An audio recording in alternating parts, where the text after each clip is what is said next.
example,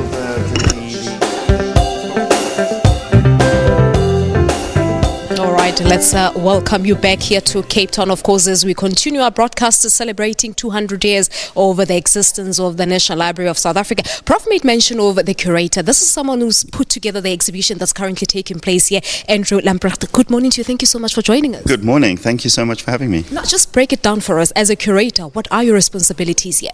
Well, I have to select objects from the 2 million that are in the National Library's collection and to try and bring some order to that and to try and make some sense, to tell a story about the history of South Africa. It must have been quite a difficult one. From 3 million books that you have here, how many? Roughly 3 million. 3 million, but you had to choose about 300 of those. Yeah, but how did you go about doing it? We've just had a conversation with Prof, who was basically saying that it looks like our history was sort of unbalanced in some ways or others. Yes, absolutely. So we looked at different catalogues. The library is fully catalogued, so we can go through that.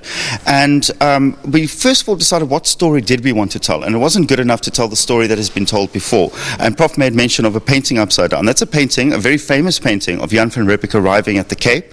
And the indigenous people are like kneeling down and saying, "Thank you so much, please take the land." So we did something very disrespectful to that painting. We hung it upside down to say we're turning this history upside down. What we do is to try and juxtapose objects. So the first, for example, the very first newspaper, the beginning of the freedom of the press in South Africa, we juxtapose that with modern newspapers. So it's not just old things on exhibition, it's also new things as well. Yeah. So it's not just books, it's your posters, because I've seen a collection of posters from the first democratic elections. Absolutely. One of the librarians here, Zaida, was instrumental in climbing up poles, collecting those things at the time. And the National Library has the largest collection of electoral posters, for example, and those are on display. Yeah, all right.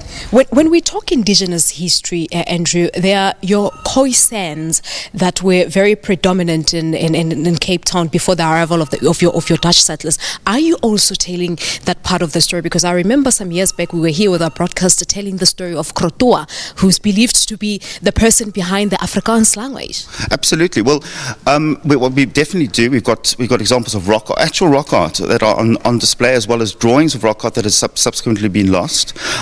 We have a very important document relating to Sarah Bartman here in the library, which we display closed out of respect, because we don't want to repeat the images that have been shown in the past. So we show the album, but the actual book will be closed for the duration of the exhibition, although artists will be coming and doing interventions with the book during the course of the year and talking about that.